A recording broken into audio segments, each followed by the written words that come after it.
Entonces, a ver, como estábamos comentando al principio, ¿no?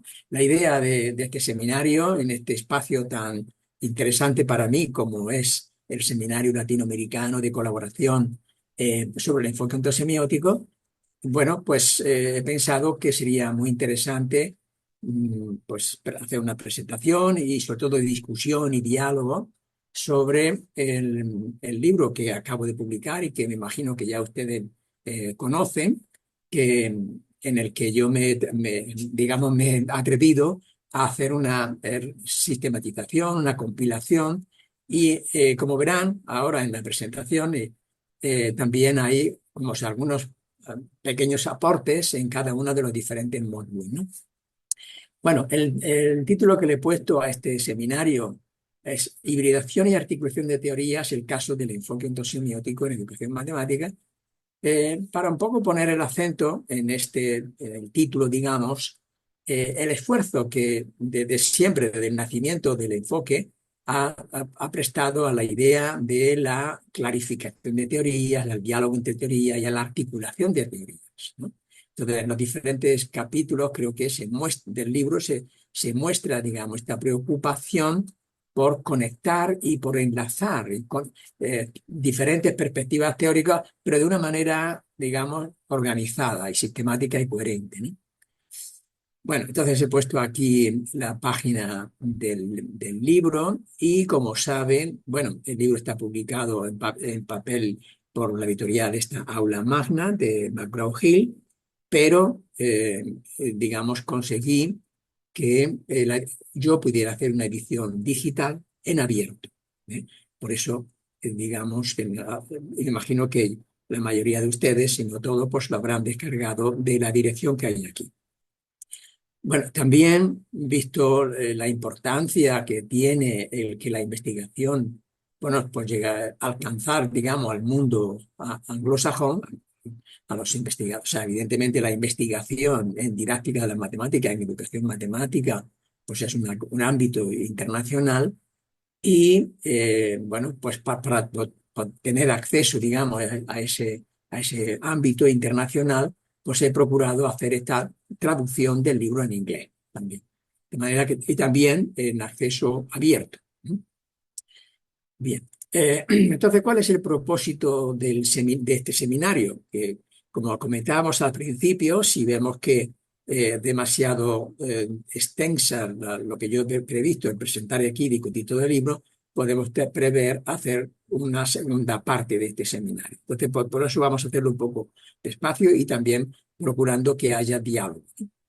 Entonces, ¿cuál es el propósito? Bueno, pues explicar primero la motivación de por qué he elaborado yo este compendio de publicaciones con las características que ya conoce y que voy a tratar de presentar. Voy a presentar el contenido del libro y voy a tratar de resaltar que el enfoque antisemítico, como ya aquí posiblemente ustedes conocen, pues es un sistema teórico que trata de ser integrador de diferentes perspectivas teóricas, ¿no? Esa idea de hibridación y articulación de teorías, ¿no?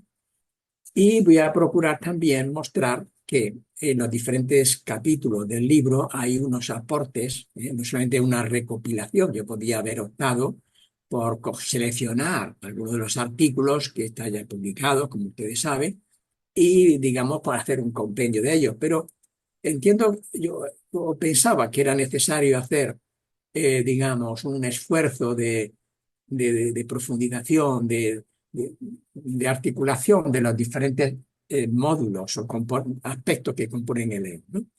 Entonces, pero voy a por entonces a tratar de mostrar esos aportes originales que tiene el libro en los diferentes módulos. Bueno, entonces, como ustedes saben, hay un primer capítulo en el que trato de motivar el por qué hacer el libro y hago una presentación sistemática de él. Entonces, la idea es que la necesidad y utilidad de escribir el libro surge al ver la gran cantidad de trabajos de investigación que se vienen realizando sobre el enfoque ontosemiótico pues desde los primeros años de la década del 90. Entonces, han transcurrido ya bastante tiempo y bien, como se puede ver en la web del repositorio de la Universidad de Granada del Enfoque, pues Después de la publicación del artículo de Recherche de Didactique de Mathématiques con el significado institucional y personal del objeto matemático, ¿verdad? Pues se han hecho una gran cantidad de tesis, más de 100 tesis hay ya ahí alojadas, creo que hay unas 106, y de artículos de investigación que se han utilizado. Y hay una gran cantidad que viene aumentando. Entonces, esa es una de las razones por las cuales, digamos, yo veía la necesidad de hacer esta sistematización. Los sucesivos desarrollos han abarcado problemas sobre los procesos de educación matemática, incluyendo cuestiones de tipo ontológico, semiótico, epistemológico, que son específicas de las matemáticas, ¿no? Bien, como resultado hemos elaborado conjuntamente un sistema teórico, o sea, yo por supuesto que el enfoque semiótico, digamos, emerge o sale, empieza, digamos, con ese artículo del año 94, pero en estos eh, 30 años, pues es un esfuerzo colaborativo, ¿no? De manera que no es una teoría de un solo autor, evidentemente, ¿no? Como resultado se ha elaborado un sistema teórico en el que se trata de articular de una manera coherente las distintas dimensiones de la investigación, ¿vale? Y también sobre la enseñanza y el aprendizaje y la formación de profesores. Ha transcurrido 30 años desde la publicación de los primeros trabajos sobre Leo, era necesario realizar una revisión y una sistematización para facilitar la difusión del trabajo que se viene haciendo en muchos cursos, diferentes cursos y conferencias. Entonces, el objetivo del libro es presentar los distintos módulos o teorías que componen el EOS, los supuestos en que se apoyan, la articulación de esas diferentes teorías, las conexiones con otras teorías y además también poner ejemplos de aplicación. En cada capítulo incluyó también nuevas ideas, algunas matizaciones, que amplían y complementan las publicaciones previas. Entonces, como se ve en este diagrama que hay al final del capítulo 1, entonces he procurado reorganizar toda la producción que componen el EOS en estas 5 teorías. Eh, la parte, digamos, de la teoría ontosemiótica de la actividad matemática y de los objetos emergentes, que sería, digamos, una de las teorías. La teoría ontosemiótica del significado y la cognición matemática, ¿vale? Y esta que forma una unidad. En realidad, digamos, el enfoque ontosemiótico está condensado en esas 2 teorías, ¿verdad? Se supone que son la base de una teoría de diseño educativo instruccional, una teoría de la idoneidad didáctica, que están conectadas las 2 cosas, el diseño y la idoneidad, y todo esto, digamos, sirve de base para una teoría que aquí presento, la teoría del desarrollo profesional docente basado en el. Entonces, así es, entiendo que aquí hay una pequeña aportación en cuanto se reorganiza. Todo esto está en los diferentes artículos que se vienen publicando, pero aquí he procurado que haya una articulación y una organización un poco sistemática en términos de, como teoría, digamos, que tienen su propia independencia, su propia autonomía, de cierta manera, ¿no? Verán cómo en los diferentes capítulos he incluido una tabla resumen en la que se responde una serie de preguntas, ¿verdad? Y que dan pie a que realmente esa información que se incluye en cada capítulo se puede considerar como una teoría, ¿no? Vale. Entonces, en este capítulo, ¿cuáles son los aspectos o los aportes originales? En el capítulo 1 presento primero la educación matemática, además de como un campo o área de conocimiento, como un sistema de actividades realizadas por sujetos individuales o equipos organizados en comunidades que se interesan por los problemas de fundamentación de la investigación, la difusión del conocimiento y la práctica de la enseñanza. Aplico aquí la noción de sistema de actividad en el sentido de la teoría histórico-cultural de la actividad, ¿eh? En su versión de la tercera generación de esa teoría, porque la teoría esta de la chat tiene como varias generaciones, ¿no? La primera que empieza con Vygotsky, luego después Leontief como una segunda, y se habla de este autor finlandés, Hemström y colaboradores, que hablan de este sentido de la teoría histórica cultural. Entonces, esto permite describir y comprender la educación matemática como un todo compuesto de varios subsistemas. Esto es una aportación, una visión original en este sentido, ¿no? Distinguimos varias actividades parciales. Una actividad de fundamentación, de diseño, implementación y evaluación y desarrollo profesional docente. En esta teoría de las chats se utiliza la idea de dilema, que incluye también la de controversias, contradicciones, y he considerado que es útil para mostrar la construcción de Leo o presentar la construcción de Leo como un sistema teórico que pretende abordar esos diferentes dilemas, en unos casos mediante una estrategia de hibridación de teorías que ya existen, de mezcla articulada, ¿verdad? Y productiva, y en otros reconociendo la complementariedad y el uso coordinado de diversas teorías. Entonces, esa idea de dilema también. Sí. En el capítulo 1 presento la construcción del sistema teórico como un programa de investigación para abordar los principales dilemas de la educación matemática como un campo de investigación científica y tecnológica o aplicada, ¿no?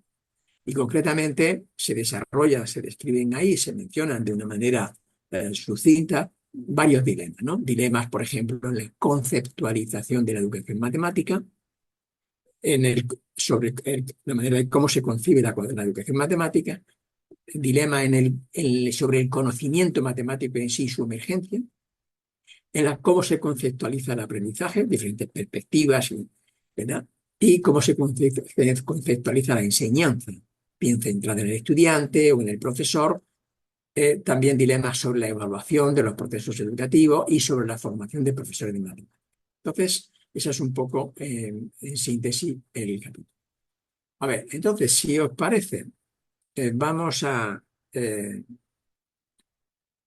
a hacer aquí una pequeña parada por si ya queréis empezar a intervenir, antes de seguir con el capítulo 2. Entonces voy a dejar de compartir pantalla y vamos a abrir un poco la posibilidad, si les parece bien, ¿no? Por si hay ya alguien que quiera, pues yo qué sé, comentar, discutir, ¿no? Para que no sea un monólogo exclusivo mío, ¿no? ¿Ok? Muy bien, dejamos Vamos a ver. abierto para quien tenga alguna pregunta, puede levantar la mano o activar su micrófono Sí. directamente.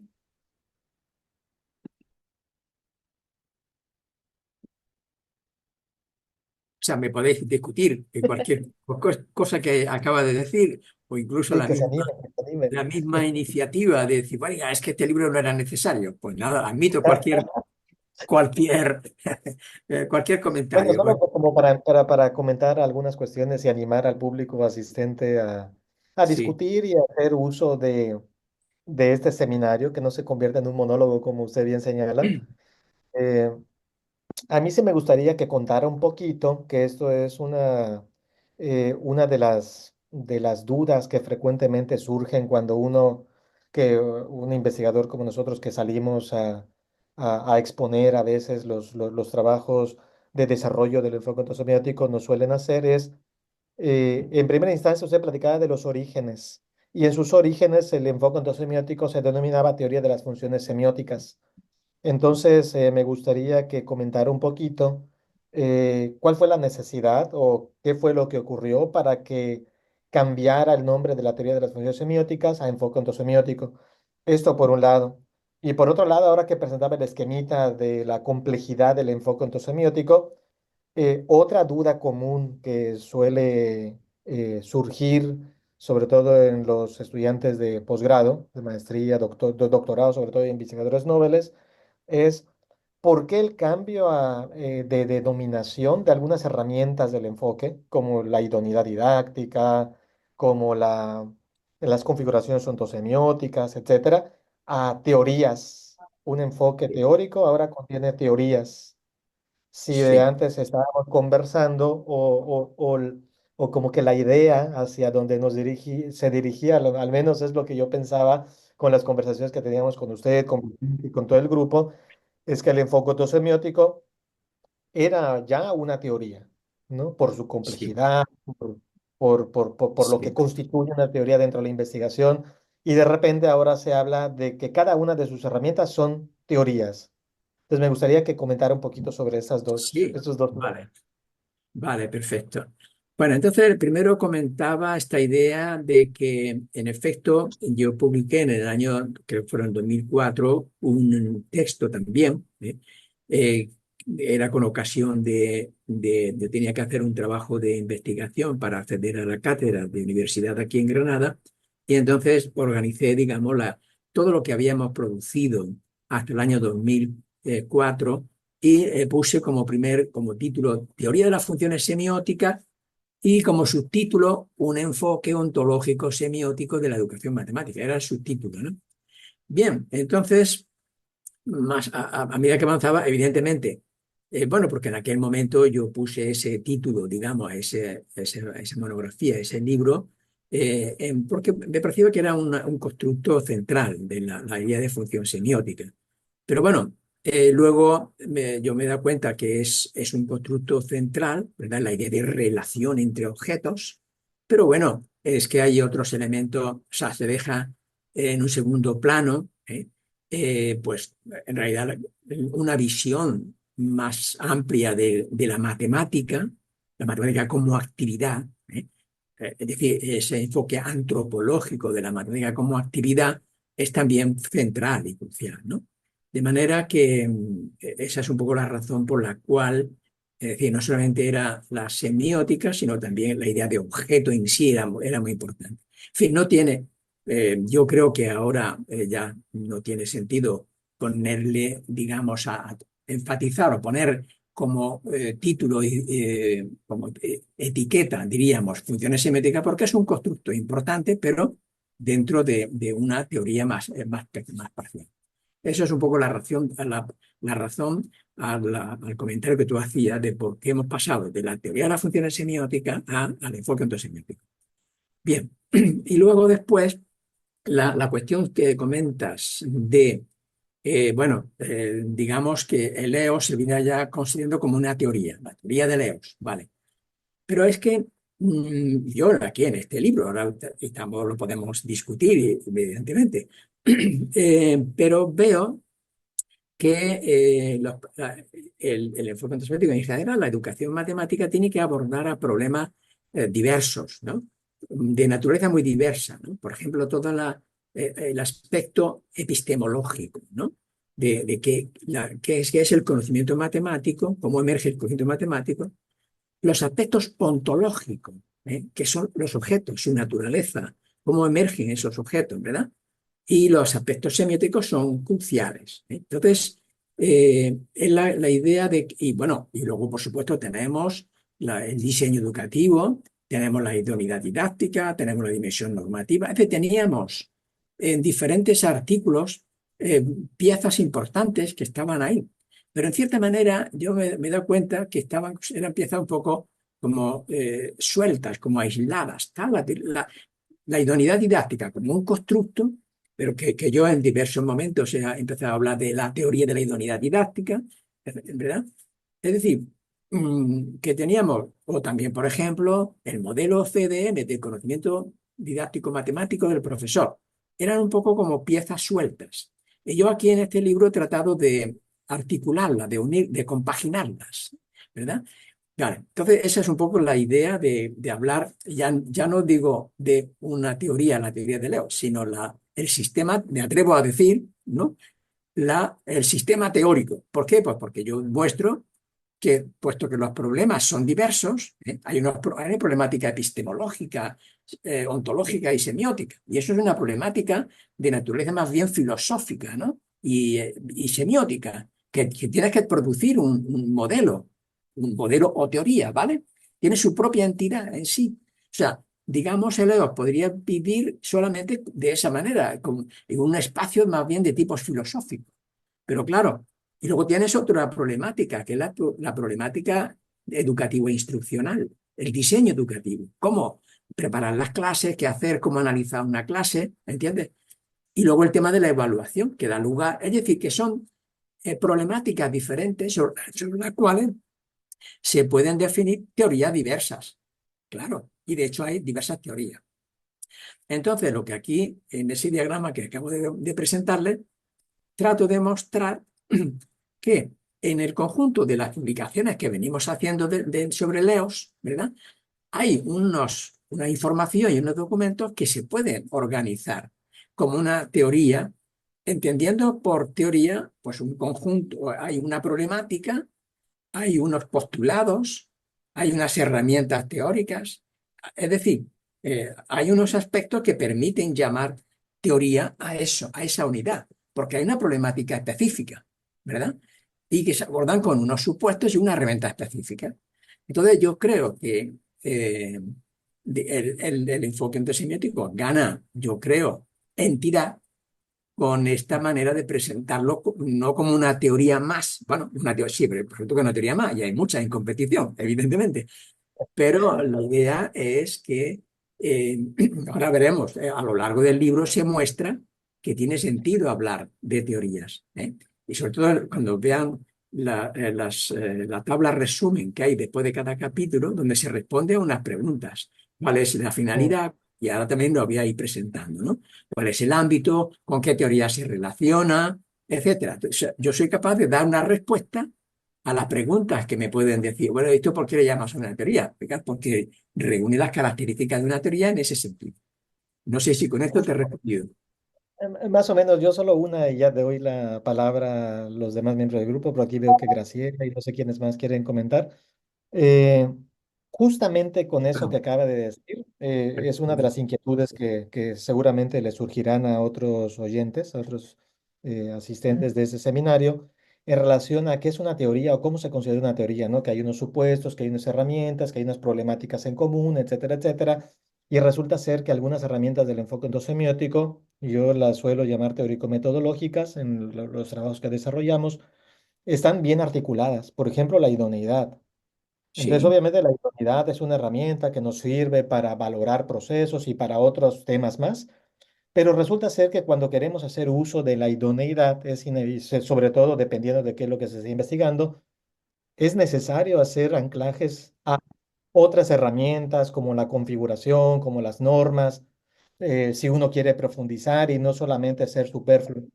Desde ese punto de vista, la idoneidad con esto que usted decía de cuáles son, qué se considera una teoría, no cumpliría, se da cuenta, como teoría dentro de la investigación educativa.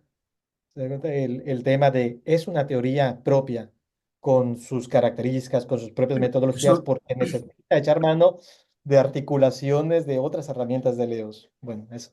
claro, porque luego veremos en el capítulo 5 del libro donde yo muestro la razón por la cual yo llamo a eso una teoría, ¿no? Que están dependientes, pero bueno, una teoría, fijaros que en realidad, luego más adelante, cuando se llegue a ese capítulo, veremos que en realidad cada, digamos, marco teórico tiene su propia teoría de la idoneidad. Es decir, la idoneidad no es una cosa, en principio, yo lo presento ahí en el libro, como una teoría, un invento de Leos, ¿no? Porque en principio la teoría de situaciones, la teoría antropológica, la teoría de la matemática realista, tiene su propia conceptualización de lo que es más o menos óptimo o adecuado o idóneo. Entonces, en ese sentido, hay tantas teorías de la idoneidad como teorías distintas puede haber. Y además, cada profesor, cada persona tiene su propia conceptualización de lo que es mejor o de lo que es óptimo en su clase, con lo cual cada profesor tiene su propia teoría de la idoneidad. ¿Entiendes? Entonces, en ese sentido, o sea, teoría como un conjunto organizado de proposiciones, ¿no? De proposiciones y de supuestos sobre los cuales se apoya y de herramientas. Pero, en fin, eso lo dejaremos para tratar cuando lleguemos al capítulo 5. Bueno, Muchísimas gracias. Hay una pregunta en el chat. vamos a Eh, ver. Graciela, no sé si prefieres activar el micrófono. Sí, eso es. Ya, es que había un poco de ruido, pero ahora puedo hablar. A mí me llamaba la atención la base lo que nos presenta ahorita, como de este resumen un poco, ahora se divide la teoría semiótica en dos, ¿no? En esta parte de la actividad matemática y por otra parte del significado y la cognición. Me llamaba la atención porque yo pienso en significados en el EOS y está intrínsecamente relacionado con la actividad, con lo que hace, dice el profesor, los alumnos, etcétera. Entonces, como no entendí, quizás es lo que siga, pero como por qué separarlos. Sí. A ver, ¿cuál es? A ver si te ha ido la voz. Ya, no sé si se escuchó. Mi pregunta era por qué separar esas dos partes de la La, actividad y de los significados cuando considero que están bueno, relacionados. El significado depende. Bueno, la idea de actividad en el sentido, claro, es que nosotros venimos utilizando la idea de práctica matemática como cualquier acción o acción que hace un sujeto, que puede ser una práctica, la idea de práctica, práctica como acción operativa, discursiva, lo que hace y dice el sujeto, vale. Esa es una idea de práctica, pero la idea de actividad en la teoría de la actividad es más general, es más amplia, ¿no?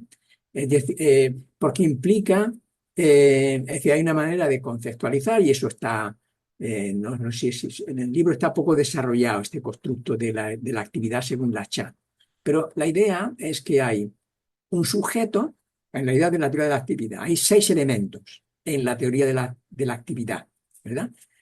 Que es, hay un sujeto, hay un motivo, un objeto, y hay también y unas herramientas, unos instrumentos para hacer el sujeto. Pero eso tiene lugar dentro de una comunidad de personas de las cuales comparte, ¿verdad? Hay también una división de tareas en esa comunidad y hay una regla. Es decir, hay 6 piezas que componen. La idea de actividad es un poco en el sentido de la chat, es un poco como la de oficio. Es decir, la persona forma parte de un oficio, de una manera de hacer colectivo. ¿Entiendes?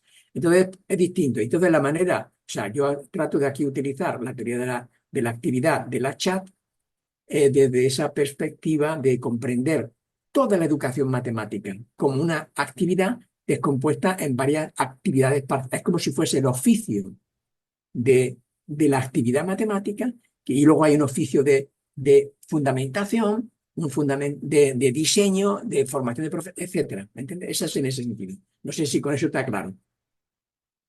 Ok, Muy bien, yo creo que podríamos continuar con la presentación.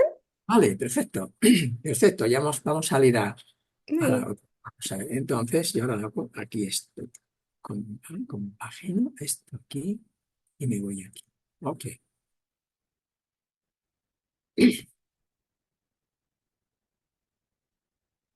a ver. Bien. Entonces ya vamos a empezar, o sea, digamos, capítulo 1 es un poco la presentación y el por qué hacemos esto. Vamos a meternos ahora de lleno en esto que yo llamo teoría ontosemiótica de la actividad matemática, en realidad también, y de los objetos emergentes, pero yo por simplificar un poco he puesto eso en el segundo plano. Vale, bien, entonces, ¿de qué va esto? Entonces, la teoría ontosemiótica de la actividad matemática aporta supuestos y herramientas teóricas para el análisis de la actividad matemática, tanto profesional como escolar, así como los objetos que intervienen y emergen de esa actividad. Observa aquí que aquí ya la palabra actividad no es la idea de práctica matemática, ¿eh? Dentro de la teoría de la actividad de Leontief aparece también la idea de acción y operación, que desde nuestra idea de práctica inicial está ligada a esa idea de acción u operación. Pero aquí cuando yo hablo de la actividad matemática es pues en el sentido de la chat, es una actividad profesional o bien escolar, ¿verdad? Bien, aportamos aquí una visión propia sobre la emergencia del conocimiento matemático adaptada al contexto educativo con rasgos transdisciplinares, ya que se abordan dilemas de teoría epistemológica y ontológica que se están utilizando, ¿eh? Y esta visión se complementa, es complementaria o complementa la perspectiva lógico-formal propia de los contextos de creación y justificación del conocimiento matemático, con la visión empirista ligada a los contextos de aplicación. Entonces, es un poco de qué va. Es la parte filosófica, diríamos más filosófica y ontológica del EOS. Bien. Entonces, ¿cuál es el ámbito y por qué se justifica de esta teoría, ¿no? O este módulo. Si os parece, a veces puede resultar muy pretencioso. Yo soy consciente de que puede ser pretencioso el llamar a cada una de estas cosas teoría. Pero bueno, yo podría ser también como un modelo, una manera de ver con sus herramientas, sus supuestos y sus herramientas, ¿no? Entonces, el objetivo de esta teoría es comprender la naturaleza de las matemáticas y su relación con la actividad de las personas, los diversos tipos de objetos y procesos que emergen de esa actividad, la naturaleza relacional del conocimiento matemático, tanto personal como escolar. La teoría emerge al considerar la diversidad de enfoques filosóficos sobre la naturaleza de las matemáticas, las contradicciones o dilemas que existen entre diferentes perspectivas teóricas relacionadas con esto, ¿no?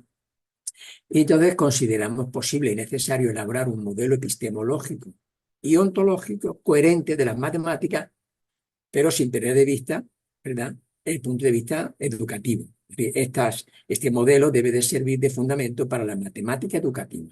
También aquí en este capítulo se aborda una contextualización en que entendemos, o entiendo yo por lo menos, la matemática educativa. Es decir, no es sinónimo a didáctica de la matemática en este caso, sino que es la parte, digamos, matemática, pero con una perspectiva educativa, ¿no? Bueno, los constructos. ¿Qué se reúne aquí, en este modelo? Los constructos teóricos elaborados en el EO que abordan cuestiones centrales de la filosofía son los siguientes: la idea de práctica matemática, objetos y procesos, y los atributos contextuales de las prácticas y de los objetos. Esos son básicamente los constructos que se articulan en esta teoría. Esto no es nada nuevo, esto está ya por ahí publicado en otros trabajos previos.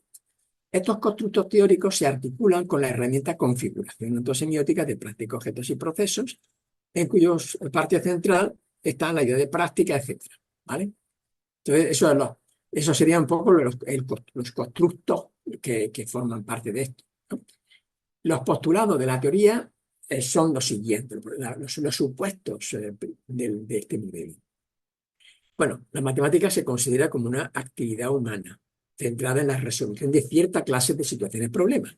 Esta es la perspectiva propia de la perspectiva filosófica de Wittgenstein, o la perspectiva antropológica de la matemática como una actividad humana, que se rechaza por consiguiente esa perspectiva, digamos, platonistas y otras perspectivas. Las prácticas matemáticas pueden ser propias de las personas o bien compartidas en el seno de la institución. Eso es también otro supuesto de partida. La resolución de problemas se realiza mediante la articulación de secuencias de prácticas. Y las prácticas matemáticas intervienen diversos clases de objetos que cumplen diferentes roles, instrumentales, etcétera, etcétera. ¿Vale? Entonces, esto es un poco como supuestos de la teoría. Bien, ya conocen el diagrama este.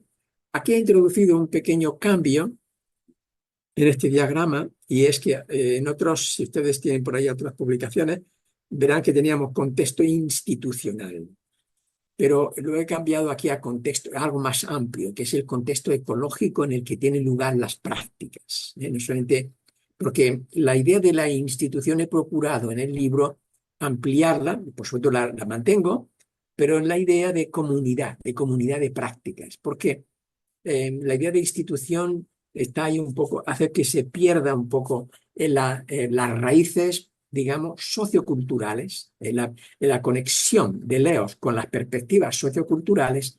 Quizá estaba un poco como ocultas esas evidentes relaciones por usar el constructo de institución, que era un poco, por supuesto que lo habíamos definido como en términos de comunidad de práctica, la comunidad de las personas que comparten una problemática y comparten una herramienta.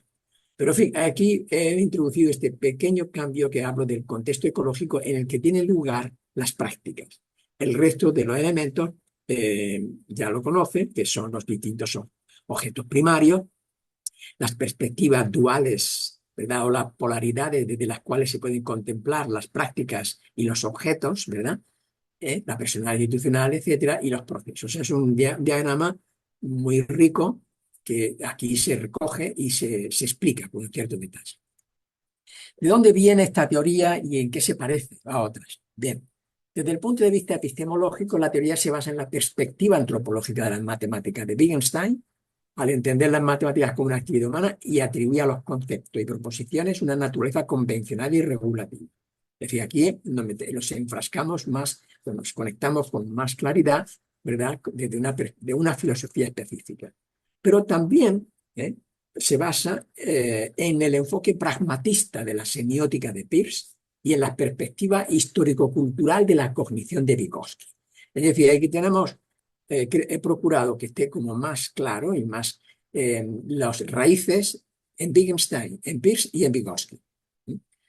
Dentro de la educación matemática, también he procurado aquí que la teoría comparte algunos supuestos, por supuesto, con la teoría antropológica en didáctica, Chevalar, con la teoría de la objetivación de Radford también, y he profundizado un poco también aquí en este capítulo en la teoría de la comunicación y cognición de Anna Spar, que hay ahí párrafos que especifican con más claridad estas conexiones.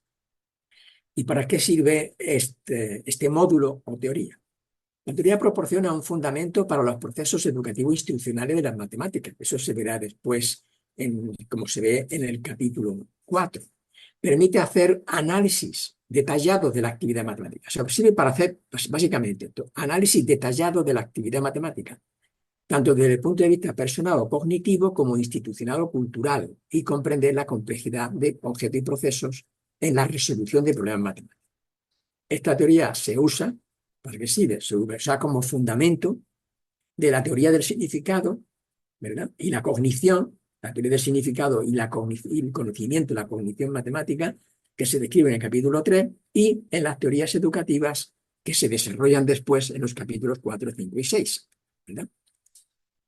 Bien, entonces en este capítulo, ¿cuáles son los aportes originales de este capítulo?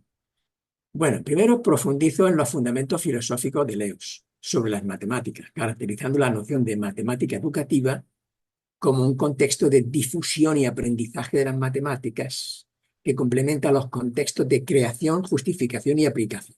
Es decir, esto es una problemática filosófica. Es decir, hay, dentro de la filosofía de las matemáticas se pone el énfasis en los contextos de creación matemática y la justificación.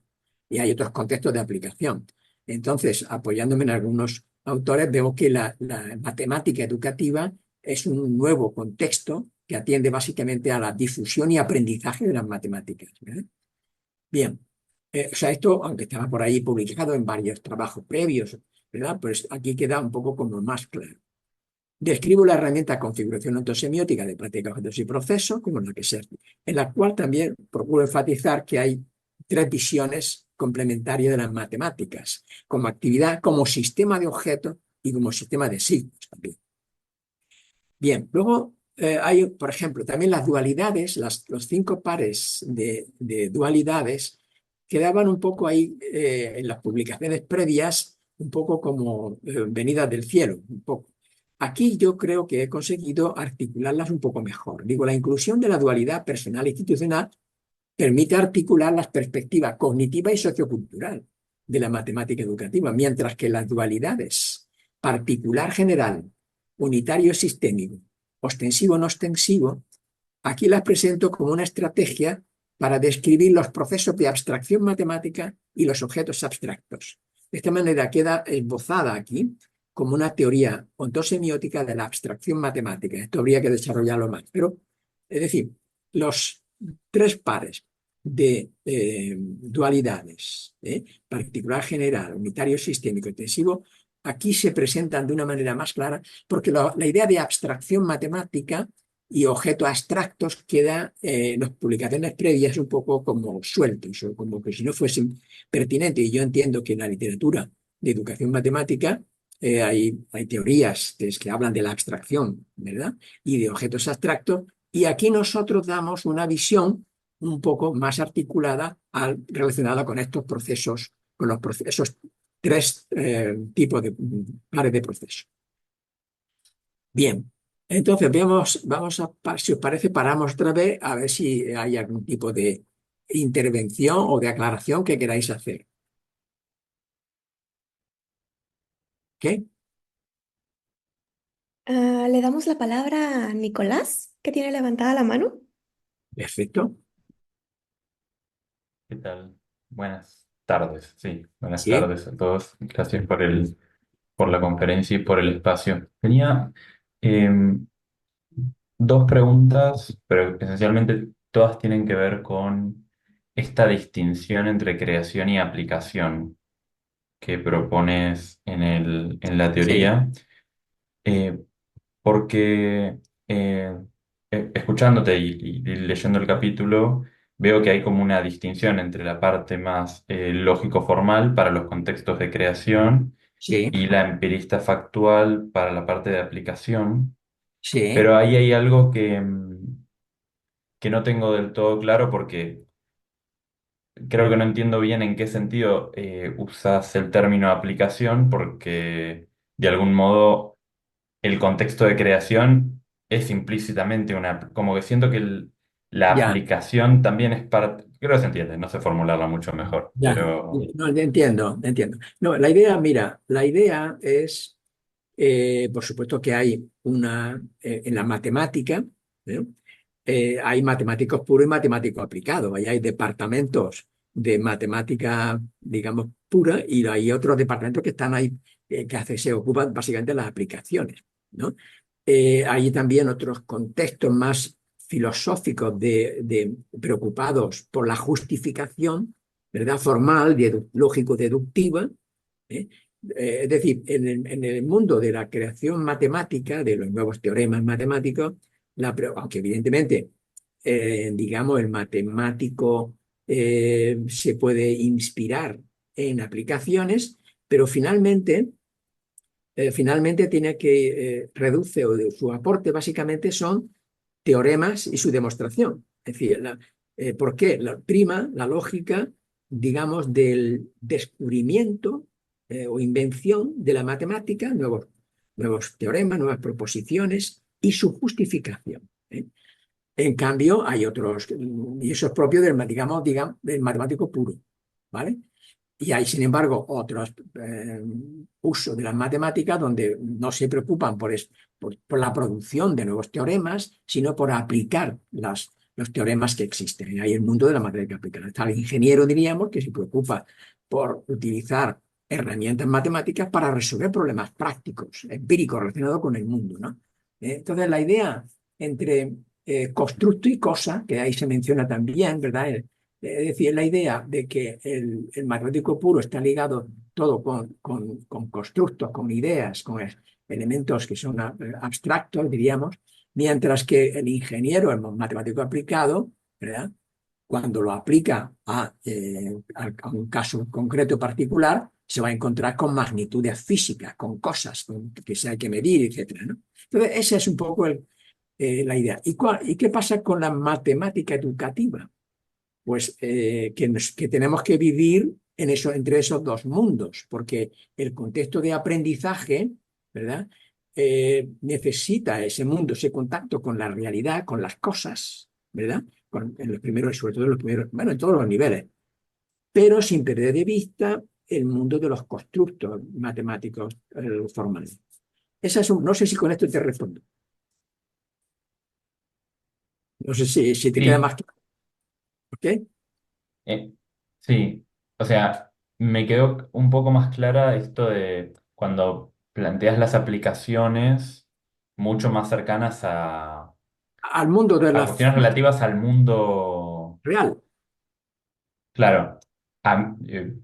Yo estoy en Argentina, en la UBA existe matemática aplicada y matemática pura, como en muchos lugares, pero Sí, muchas veces los problemas y las cosas que estudian los matemáticos aplicados, entre comillas, siguen sin ser del mundo real.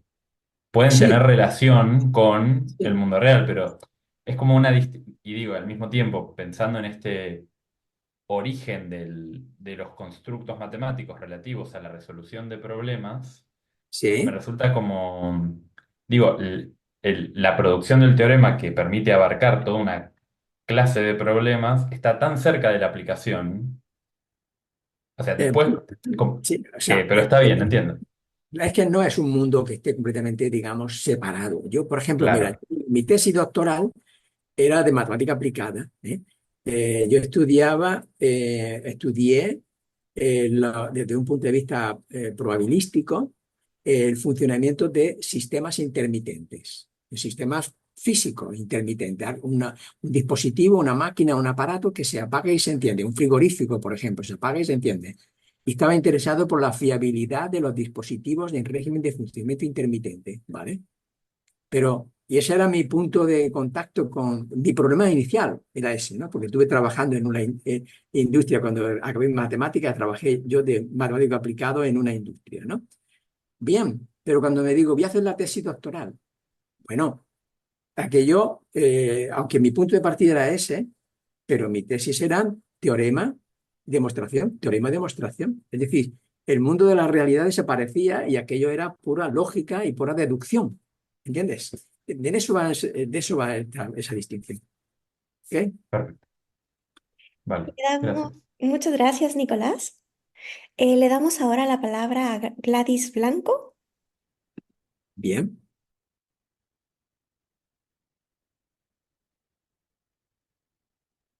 ¿Dónde está Gladys?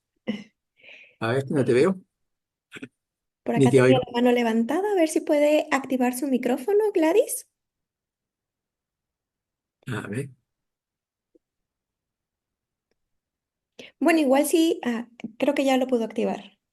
Ahí, bien. Sí.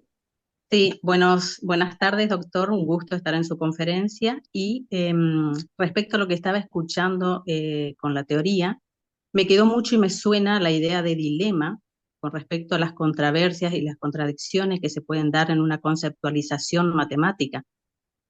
Entonces, en este caso, podría vincular todo esto con lo que es la actividad matemática y mi pregunta es poder relacionar y emerger la conjunción entre la teoría antropológica a través de las praxis aplicadas para cada uno de los conocimientos que queremos nosotros eh, establecer en el aula como actividad humana, preferentemente.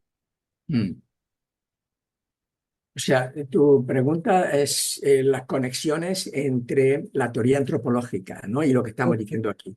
Sí, Bueno, sí, yo sí. creo que sí, compartimos el supuesto de la matemática como una actividad y la idea de práctica. O sea, si ustedes leen el primer trabajo que yo publiqué en el año 94 con los significados institucional y De la personal función. matemáticos, ahí nosotros, de una manera explícita, partimos de la manera en que estaba enfocando Yves Chevalard, ¿verdad? Pues Sí, sí. la idea de práctica matemática, etcétera, ¿no? Es decir, que lo que pasa es que Yves Chevalard no ha conectado esto desde un punto de vista filosófico. Él no cita a Wittgenstein, por ejemplo, cuando dentro de la filosofía de las matemáticas, diríamos, esa perspectiva, digamos, de la matemática como actividad humana, pues tiene unas raíces o por lo menos unas conexiones claramente. De modo que en ese sentido compartimos esa misma fuente, diríamos, ¿no? Perfecto. Bien, lo que pasa es que se queda, bajo nuestro punto de vista, aunque la matemática se entienda y su origen es como una actividad humana, la actividad humana de resolver problemas, es una actividad, ¿vale? ¿De acuerdo? Pero le damos un énfasis importante al objeto, porque al objeto matemático, ¿no? Y se entiende además ese objeto, los objetos conceptuales, proposicionales, etcétera, como reglas, como algo que regula, como las reglas que regulan esa actividad, ¿verdad? Es decir, por eso nosotros, el objeto para nosotros el objeto es fundamental, porque permite, digamos, hacer un análisis, ¿eh? De la actividad matemática más pormenorizado, más fino, más explicativo, por ejemplo, de dificultades de los alumnos con el proceso de aprendizaje, ¿no? Entonces, en cambio, la idea de objeto en la teoría antropológica no se maneja o se reduce a 4 objetos, a las técnicas, ¿verdad?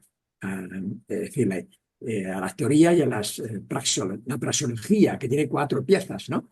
En cambio, tú comparas la idea de configuración ontosemiótica, la riqueza que tenemos ahí de objetos y procesos. Esa es un poco una distinción clara entre la teoría antropológica en el nivel de detalle de la actividad matemática. No sé si con esto te respondo. Sí, sí, sí, justamente con eso es poder analizar y después poder explicitar los posibles conflictos semióticos que Exacto. puedan aparecer en el educando, ¿no es cierto? Ok, ok. Perfecto, perfecto. Muchas gracias. Nada, a ti. Muchas gracias, Gladys, por la intervención. Yo creo que podríamos continuar un poquito más. Continuamos. Vale, perfecto. Vamos a continuar. Entonces vamos a continuar. A ver, estoy bien. Sí. A ver, continuar. Bueno, estáis viendo entonces, a ver esto que pasa aquí, ¿cómo es? Sí, Sí, estáis viendo. Bueno, entonces vamos a pasar ahora a otro módulo, a otra teoría. Yo soy muy, en este sentido, muy ambicioso. Una teoría ontosemiótica del significado y la cognición matemática. ¿Ok? Vamos a ver. Entonces, hay un breve resumen. Toda esta parte que estoy viene de la parte final de cada capítulo. Hay unas tablas resumen. Entonces, digamos, esto viene de ahí. Breve resumen. La teoría ontosemiótica del significado y la cognición matemática desarrolla una visión global del significado de los objetos matemáticos como base de la cognición matemática, tanto desde el punto de vista individual o personal como social o institucional. ¿Vale? Bien. El significado se concibe como el contenido de cualquier función semiótica, entendida como una relación, conexión entre dos objetos o funtivos, uno que funciona como expresión significante y el otro como contenido relacionado según un criterio o regla. Entonces es un poco la síntesis. Pero estos funtivos pueden ser elementos de los diversos lenguajes usados en las prácticas matemáticas, pero también de los diferentes tipos de objetos de la ontología. Pueden ser conceptos, proposiciones, procedimientos o argumentos, incluyendo los propios sistemas de prácticas. Es decir, toda la idea de un sistema de práctica lo considero como un nuevo objeto porque nos referimos a esos sistemas y hablamos de ellos, y pueden ser también funtivos de las funciones semióticas. Entonces, de esta manera, esta teoría articula supuestos realistas o referenciales del significado y pragmáticos del significado. Hay en la literatura, digamos, semiótica, hay una tensión, hay dilemas, hay contradicciones entre posturas realistas y pragmatistas y operacionales, ¿no? Y entiendo que nosotros hacemos un esfuerzo por articularlas con este constructo y entendiendo y ligando el constructo de función semiótica con la ontología que hemos previamente desarrollado. El constructo de función semiótica sirve de base para definir el conocimiento y la comprensión, y yo diría también competencia de las matemáticas, en términos de la trama de funciones semióticas que un sujeto es capaz de establecer entre los objetos implicados en las prácticas que se requieren. ¿Vale? Entonces, esta es un poco la síntesis de la teoría. El ámbito que se abarca. La teoría aborda los fenómenos relacionados con los procesos de representación, de interpretación, significación y comunicación en la actividad matemática, tanto desde el punto de vista institucional como personal. También estudia desde un punto de vista ontosemiótico, o sea, la idea de objeto y significado. Cuando hablamos de ontosemiótico, quiere decir esa digamos, articulación entre objeto y significado.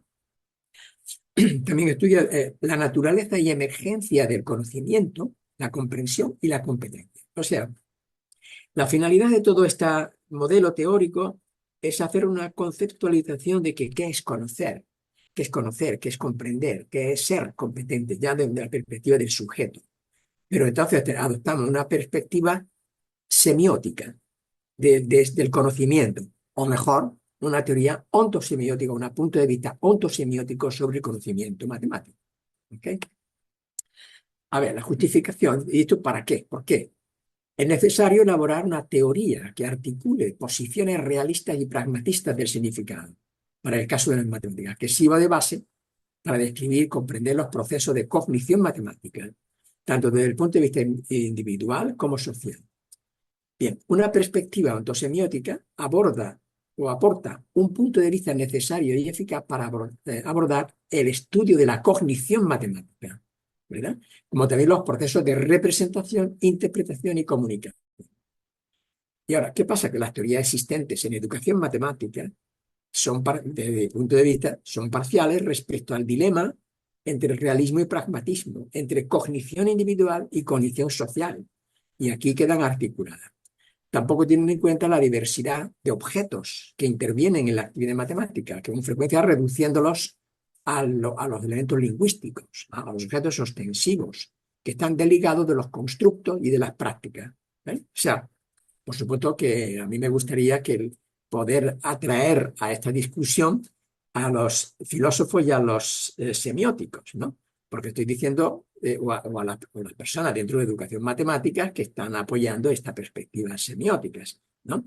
Porque yo le estoy diciendo que en general las teorías existentes pues reducen ese uso de la semiótica a los signos materiales y representacionales, mientras que nosotros, apoyándonos en Peirce, ¿verdad? También metemos dentro de la problemática semiótica los objetos no ostensivos, ¿verdad? Bien, por supuesto que todo esto es meterse en camisa de 11 varas en el sentido filosófico y semiótico, pero bueno, es un modelo que me gustaría que empezaran a discutirlo los filósofos y los semióticos. Bueno, ¿qué constructos? ¿Qué constructos se componen? Porque si hay una teoría es porque tienes que tener unos postulados y unos constructos y unas que son herramientas por las cuales se aborda una problemática, ¿no? Bueno, pues aquí lo enumero simplemente. Sistema de prácticas matemáticas operativas y discursivas, la tipología de objetos, forma parte también de aquí, la idea de función semiótica, como correspondencia entre un objeto antecedente y otro consecuente, con un cierto criterio. Bien, la idea de significado pragmático de un objeto, que es la correspondencia entre un objeto y el sistema de práctica donde intervienen los usos, ¿verdad? Los tipos de significados pragmáticos, todo eso lo utilizamos para dar una definición de una cognición individual, como trama de funciones semióticas personales, y una cognición institucional o social, como trama de funciones semióticas sociales compartidas. Y también utilizamos todas estas ideas para hablar de la ecología de significado. Esos son los constructos que componen esta teoría. ¿Y en qué supuesto, qué postulado, cuáles son esos principios básicos que nos pueden apoyar? Bueno, partimos de que tanto los significantes, expresión de las funciones semióticas, como los significados, o sea, el contenido, pueden ser objetos ostensivos o materiales, como no ostensivos, constructos, ¿vale? Los criterios o códigos de correspondencia entre funtivos pueden ser reglas o hábitos personales o culturales. El significado tiene una faceta pública, socialmente compartida, y otra privada. El conocimiento matemático incluye comprensión de la trama de objetos y relaciones implicados en las prácticas matemáticas de resolver problemas, ¿verdad? Y competencia en la realización eficiente de esas prácticas. De tal manera que estamos también incorporando aquí la idea de competencia como un saber, porque el punto de base es las prácticas, el hacer cosas, ¿no? Y el resolver problemas. Y entendemos que otras teorías contemplan visiones parciales del significado y del conocimiento.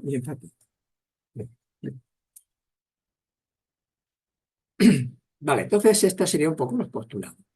Procedencia, ¿de qué procede? ¿De dónde proviene esto? Vale. Adoptamos e interpretamos la noción de función de signo de la lingüística de Hjelmslev, que se complementa con la noción de interpretante de Peirce para la idea de código o regla de correspondencia entre funtivos. Ahí estamos haciendo un enlace entre Peirce y Hjelmslev. Se basa en la teoría ontosemiótica de la actividad matemática, lo que hemos puesto en el capítulo 2, adoptando los tipos de objetos matemáticos y los sistemas de práctica como funtivos de las funciones semióticas. También se basa en la teoría semiótica de la cognición y la cultura.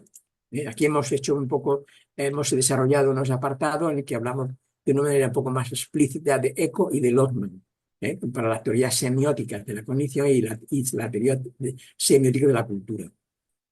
De este modo se articulan posiciones semióticas realistas, en el sentido de que se consideran las palabras, los signos, se hacen significativos por el hecho de que se asigna un objeto o un concepto, una proposición como significado.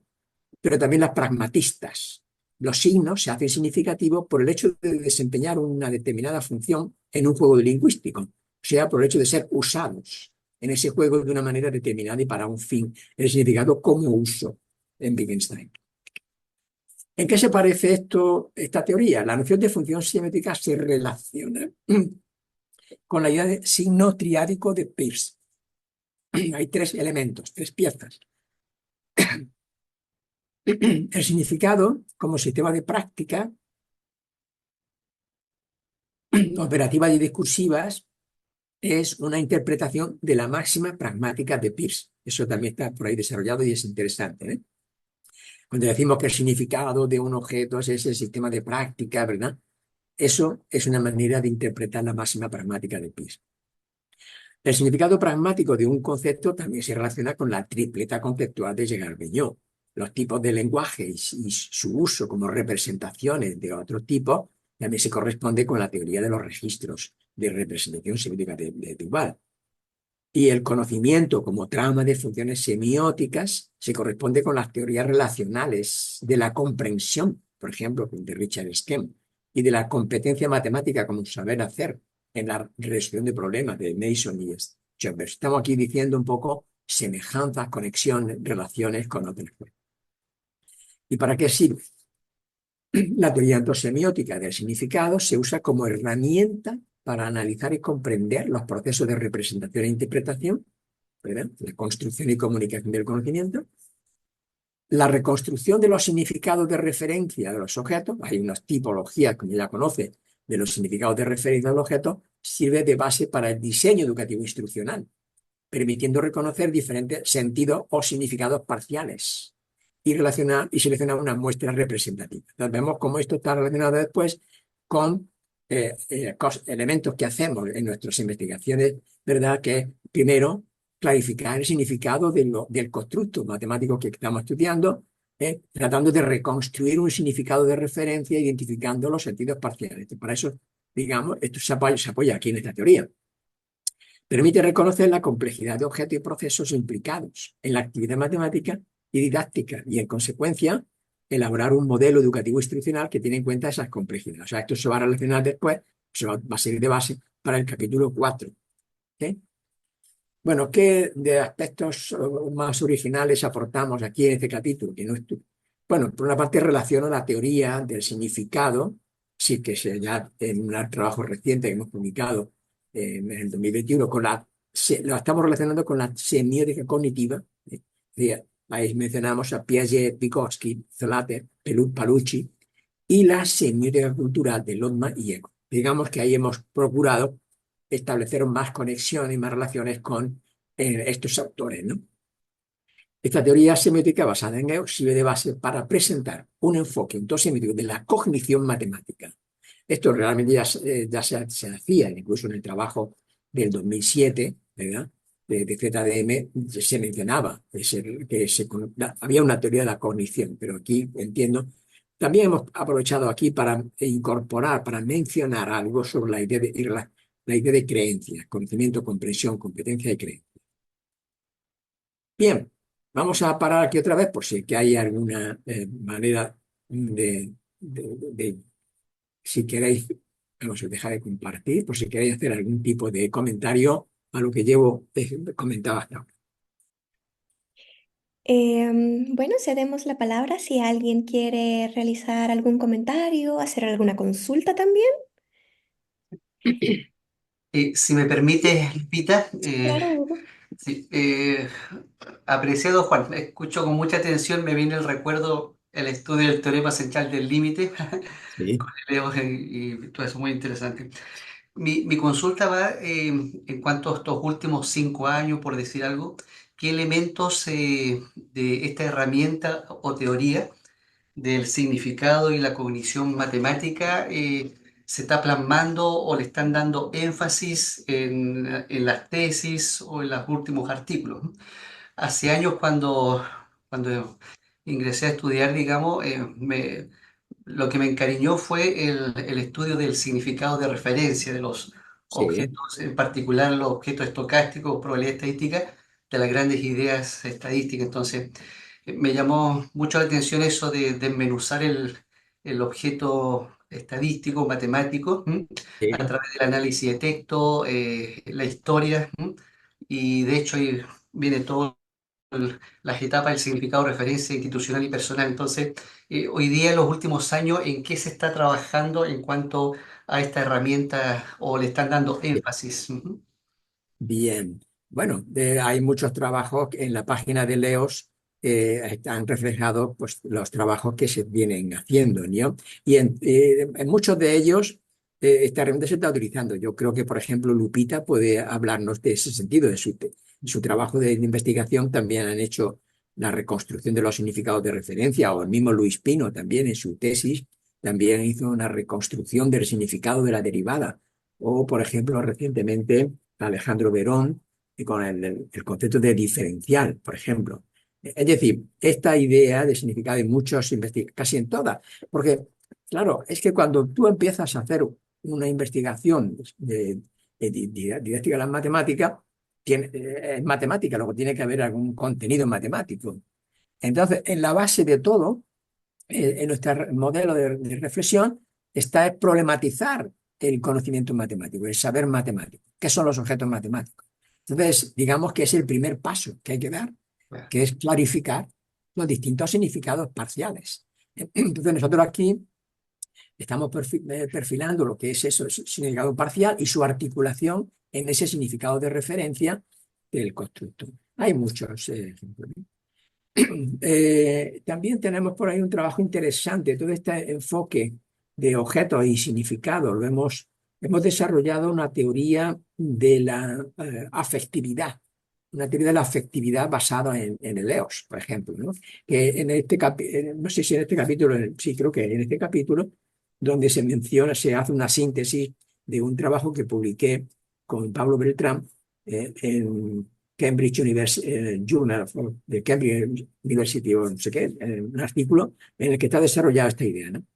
En fin, no sé, con eso es suficiente lo que te he respondido, ¿ok? Pero en todos los trabajos, casi todos los trabajos hay un componente, no en todo, pero hay un componente de análisis de los significados de referencia, ¿ok? Gracias, Juan. Ujú, ujú. ¿Qué? Damos la palabra a Carlos Rondero. Bien, Carlos. Bueno, también, Carlos ¿Qué tal? Rodríguez. Hola, Buenas Carlos. tardes. ¿Qué tal, Juan? Buenas Me alegro tardes. de Buenas saludarte. tardes. Sí, también Carlos Rondero, Igualmente, igualmente. el estudio de los significados de la mente. Sí, Sí, exacto. cuéntame. La primera consideración que a mí siempre me ha gustado mucho de la EOS, sin ser experto, es que siempre está en permanente construcción, ¿no? Lo cual, y muy como con una apertura ideológica, filosófica, etcétera, etcétera, que va enriqueciendo la teoría, ¿no?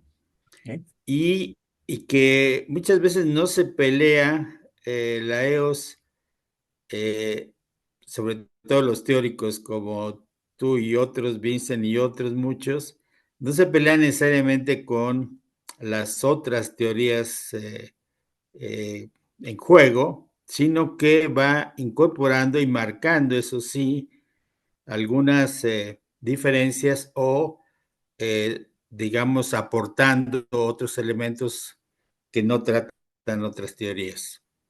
De tal manera que eso hago una ponderación de la EOS en toda esa perspectiva, que a mí me gusta mucho.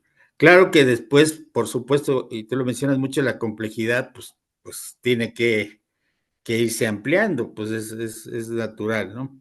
Pero ahora bien, por ejemplo, aparte a mí los dos elementos que me parecen importantísimos, en la parte epistemológica, ontosemiótica, por supuesto, la epistemológica que se trata, creo que es muy importante, y la otra que corresponde a los elementos históricos, ¿no? Que particularmente en lo que corresponde, me parece a mí, a la formación de profesores, es importantísimo y que a veces hay un amplio desconocimiento tanto de lo histórico como lo epistemológico de parte de los profesores de matemáticas en casi la mayoría de los niveles. Entonces, esa parte particularmente de lo histórico, ahí no veo que se le ponga tanta relevancia, Juan, como a otros elementos. Esa es una. Y la otra es que es una perspectiva que me regresa un poquito hacia atrás, es que cuando se habla de la matemática pura, la matemática aplicada y la matemática educativa, yo veo que la matemática en general muchas veces, la matemática pura no se preocupa tanto por la parte filosófica y a lo mejor tanto tampoco por lo histórico, ¿no? Y nosotros sí, en la matemática educativa sí. Y en la matemática aplicada, pues tampoco hay mucha preocupación por esos elementos, aparte de todo lo ontosemiótico, lo cognitivo, etcétera, etcétera. Ahí eso marca una diferencia fuerte en lo que es la matemática educativa con respecto a la matemática teórica aplicada. Sin embargo, mi otra perspectiva es que siempre hay posibilidad dentro de la matemática educativa en ciertos momentos de hacer aportaciones a la matemática aplicada o a la matemática pura. Eso es una perspectiva que yo tengo, que es posible, no necesariamente que sea obligado, pero creo que la posibilidad existe cuando se tiene una perspectiva más filosófica, más epistemológica, más ontosemiótica. Esos son mis puntos de vista, Juan, no sé cómo piensas. Gracias. Sí. Bueno, sobre el tema de la historia, es verdad que yo pienso que en el libro este no se aborda de una manera explícita, ¿no? En el sentido de que es como si, como si nos hubiéramos olvidado de la historia, diríamos, en la construcción y en la reorganización de Leos. Pero yo diría que en realidad es que está como implícito. No se menciona de una manera así explícita, pero claro, cuando se quiere se necesita hacer una reconstrucción de los significados de los objetos, pues y que se tiene que abordar en base a investigar los tipos de problemas que dan origen al.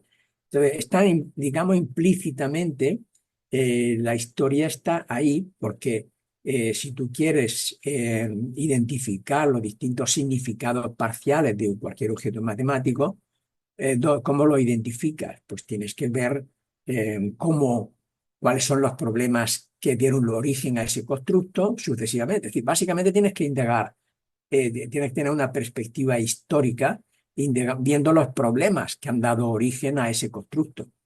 De manera que quizás no hemos enfatizado ese aspecto, pues porque estaba como implícito ahí, ¿no? Y yo creo que que, persona que haya hecho una investigación en este campo, pues ha tenido, para hacer esa reconstrucción de los significados de referencia, ¿verdad? Pues tiene que hacer una investigación de tipo histórico-epistemológico. Pero bueno, te reconozco que no está explícitamente así formulado, ¿no? Y luego el hecho de que desde la matemática educativa también se pueden hacer ciertos aportes a, digamos, la matemática pura y aplicada. Bueno, no lo sé. Es decir, es cierto que en la matemática, bueno, que podría. Lo que pasa es que van a ser, claro, cuando se hacen una reconstrucción de los significados, bueno, esa misma identificación de los significados parciales y tal, ciertamente es un aporte, ¿no? Es decir, no es un nuevo teorema lo que se está aportando, pero sí se está aportando una visión más profunda de la naturaleza de pensando precisamente en el contexto de aprendizaje y difusión de la matemática. Pero bueno, podría en ese proceso de reconstrucción de los significados, en cierta manera se podría ver como un enriquecimiento de la misma matemática, ¿no? No sé si con esto te respondo, Carlos. Pero bueno, No, sí, sí, gracias. Incluyendo la posibilidad de que incluyendo la posibilidad de que puedan aparecer, digamos, nuevos aportes o por decirlo de algún modo, nuevos aportes o nuevos objetos matemáticos que sobre sobre lo cual no haya puesto atención suficiente la Sí, matemática pura o la matemática aplicada, ¿no? sí, sí, sí. Entonces, pero La ahí, verdad es claro, que, hay que tener claro, yo entiendo que sí, sí, sí, sí, Juan.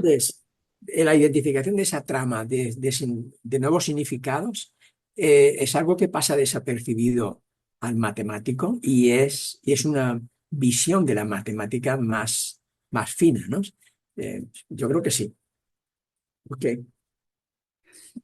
Pues muchísimas gracias, gracias. nada, a ti. Muchas gracias. Consultar si alguien tiene alguna intervención. A ver, Yo, sí, yo, vale, Adelante, John. vale. hola profesor, un gusto conocerlos. Sabe que yo estoy haciendo un trabajo sobre el conocimiento didáctico matemático del profesor con el objeto límite y en un momento me hicieron una pregunta y yo no la supe responder. ¿Qué se entiende por conocimiento desde el enfoque ontosemiótico?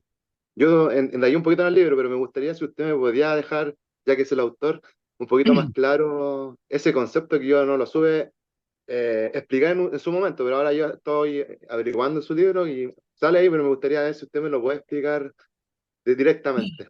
Bueno, Conocimiento. sí, bueno, si me pides una definición, una descripción un poco formal de qué es el conocer, esta idea de, o sea, esta visión semiótica del conocimiento, lo que podemos dar es, lo que damos es esa definición en términos de trama de funciones semióticas. Es decir, conocimiento de un sujeto, ¿no? ¿Cuándo puedo decir que un sujeto conoce algo? Conoce el significado de la derivada, por ejemplo, del límite. Vale. Entonces, bueno, cuando ese sujeto es capaz de establecer conexiones, relaciones, funciones semióticas, en definitiva, entre los objetos que componen que intervienen en ese objeto matemático. Porque, claro, es conocer, pero ¿conocer qué? Siempre es con un conocimiento de un objeto matemático, ¿no? No es en abstracto, sino es conocimiento matemático. Por consiguiente, involucra objetos, ¿verdad? O, o saber hacer, es decir, o un objeto determinado o un saber hacer, en cuyo caso lo relacionamos con ese componente de esa visión pragmatista de las funciones semióticas, ¿verdad? Es decir, en definitiva, con esa formulación que hacemos del conocimiento de un sujeto, de un objeto, claro, de algo, un objeto determinado, como la trama de funciones semióticas que el sujeto es capaz de establecer en la que el objeto está presente, ese sería el conocimiento. ¿Entiendes? Esa es la definición que podemos dar como trama de funciones semióticas. Y si metes también como objeto las prácticas matemáticas, incorpora también la competencia, ¿verdad? La competencia es el saber hacer, pero bueno, es que también ese hacer matemático forma parte de esa trama de funciones semióticas. No, de momento, creo que eso está en el capítulo 3, un poco al final, la conclusión del análisis que se hace del significado se aterriza en esa conceptualización de conocimiento, comprensión y competencia. Ahí está un poco más sistemáticamente desarrollada esta idea. ¿Ok? Muchas gracias. Muy bien. No sé si hay alguna otra consulta. Si no, quería proponer que continuemos en la siguiente sesión Bien, del seminario, que sería el día, ahora les confirmo. bien, sería mejor, sí. Sí, sería el día 13 de noviembre en este mismo horario. Bien, Es decir, iniciaríamos a las 14 de Chile, 10 de México, de Sonora, y a sus 18 horas. sí, De todas formas, vamos a estar enviando la información por correo electrónico. Y otra cosita es que algunos estudiantes de posgrado que están trabajando con el enfoque ontosemiótico nos han solicitado si usted pudiera dar algunos ejemplos de investigaciones que se estén desarrollando o que se puedan desarrollar desde estas teorías que se están proponiendo en su libro. Bueno, bien, entonces dejamos este aspecto. Me parece una buena idea, ya que, digamos, llevamos más de una hora trabajando. Es mejor parar ahora y coger fuerzas Así. para la próxima sesión. Bien. En el libro, comento que en el libro hay en todos los capítulos y en la parte de aplicaciones. De manera que, pero bueno, yo ahora puedo, en las próximas seminario, puedo hacer un poco de énfasis también en ese tema de la aplicación. Ok, bueno, pues muchas gracias por vuestra participación y asistencia. Así que espero no haberle desanimado y que continuemos el próximo día 13. Muy bien, Bueno, muchísimas gracias a usted. un abrazo para todos. Un abrazo. Nos vemos pronto entonces. Hasta luego.